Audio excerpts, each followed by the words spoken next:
GRE IB ও bank ম্যাথের one two one private বেসের class আমরা অনেক দিন ধরে অফ রেখেছিলাম বিভিন্ন কারণে। টাইম ম্যানেজমেন্টের সমস্যা, আমাদের একাধিক প্রজেক্টের ব্যস্ততা, জিআরই কোয়ান্ট মাস্টার কোর্সের কাজ সহ বিভিন্ন কারণে আমরা ওয়ান টু ওয়ান প্রাইভেট বেসের ক্লাস আপাতত অফ রেখেছিলাম। তবে সবার জন্য আনন্দ সংবাদ হচ্ছে এই রমজান মাস থেকে আমরা আবার সীমিত পরিসরে ওয়ান টু ওয়ান প্রাইভেট বেসের পড়ানো শুরু করব। সীমিত পরিসরে বললাম এই কারণে যে সর্বোচ্চ 2 জন বা 3 জন হয়তো ওয়ান টু ওয়ান প্রাইভেট বেসে পড়ার সুযোগ পাবেন। ওয়ান টু ওয়ান প্রাইভেট বেসে পড়ার ক্ষেত্রে তিনটা প্রধান সমস্যা বা গুরুত্বপূর্ণ বিষয় আছে, এই তিনটা বিষয় সম্পর্কে একটু জেনে নিই। প্রথম বিষয়টি হচ্ছে টাইম ম্যানেজমেন্টের সমস্যা। জিআরই আইবিএ বা ব্যাংক ম্যাথের প্রস্তুতির ক্ষেত্রে সাধারণত টিচার এবং স্টুডেন্ট দুইজনই অত্যন্ত ব্যস্ত থাকেন। এখন এই টিচার ও স্টুডেন্ট দুইজনকে একটি নির্দিষ্ট টাইমে ফিক্সড করাটা অনেক কঠিন একটা কাজ, অর্থাৎ টিচার ও স্টুডেন্ট একসাথে একটি ফ্রি সময় বের করাটা এখানে একটা চ্যালেঞ্জিং বিষয়। দ্বিতীয় যে গুরুত্বপূর্ণ বিষয় সেটি হচ্ছে ওয়ান টু ওয়ান প্রাইভেট বেসের খরচটা সাধারণত একটু বেশি হয়। জিআরই বা আইবি এর ওয়ান টু ওয়ান প্রাইভেট বেসের ক্ষেত্রে সাধারণত মান্থলি 12K থেকে 20K পর্যন্ত পেমেন্ট রাখা হয়। এই পেমেন্ট ভেরিয়েশনের অনেক কারণ আছে। সপ্তাহে কতদিন পড়ানো হবে, কতক্ষণ পড়ানো হবে, স্টুডেন্টের বেসিক কেমন ইত্যাদি বিভিন্ন বিষয় বিবেচনা করে তারপরে এই মান্থলি পেমেন্টটা ঠিক করা হয়। যেমন আমি এক ভাইয়াকে পড়িয়েছিলাম যিনি ওনার মেন জিআরই পরীক্ষার মাত্র 19-20 দিন আগে আমাকে নক করেছিলেন। উনি আইএলটিএস পরীক্ষা দিয়ে অ্যাপ্লাই করে ফেলেছিলেন, কিন্তু ভার্সিটি থেকে ওনার জিআরই স্কোরটা চাচ্ছিল ফান্ডিং এর জন্য। এই কারণে উনি হুট করে জিআরই পরীক্ষার ডেট নিয়ে নেয়। ওই সময় আমি একটানা 16-17 দিন ওনাকে পড়িয়েছিলাম, তো ওই ক্ষেত্রে পেমেন্টটা একভাবে হিসাব করা হয়েছিল। আবার বরিশাল বিশ্ববিদ্যালয়ের এক শিক্ষক ম্যামকে আমি অনেকদিন ধরেই পড়িয়েছিলাম, ওনার ক্ষেত্রেও পেমেন্টের হিসাবটা আলাদাভাবে হয়েছিল। আবার কানাডার একটি স্কুলের শিক্ষককে আমি পড়িয়েছিলাম, ওনার ক্ষেত্রে একটি নির্দিষ্ট টাইম টেবল এবং একটি নির্দিষ্ট সিস্টেম ফলো করে আমাকে পড়াতে হয়েছিল, সো ওই ক্ষেত্রেও পেমেন্টটা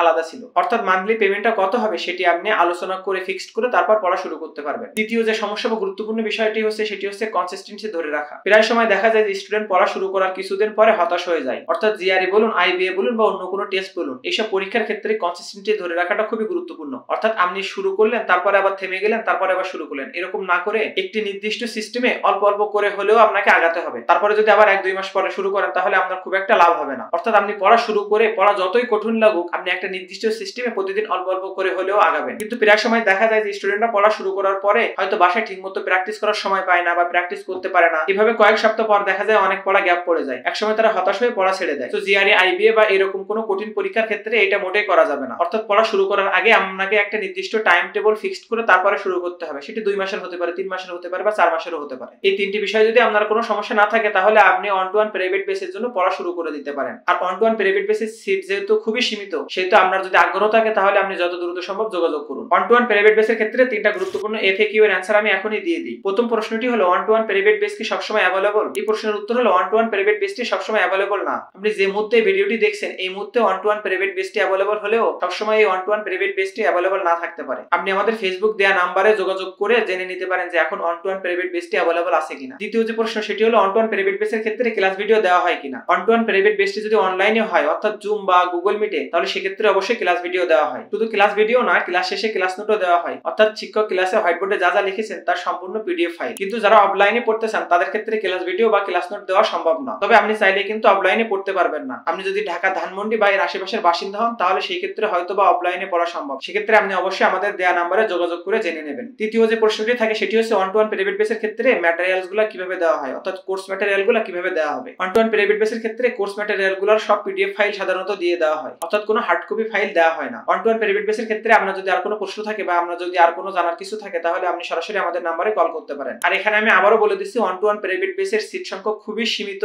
এই জন্য আপনি যদি আগ্রহী হন তাহলে যত দ্রুত সম্ভব যোগাযোগ করতে পারেন। আজ তাহলে এ পর্যন্তই।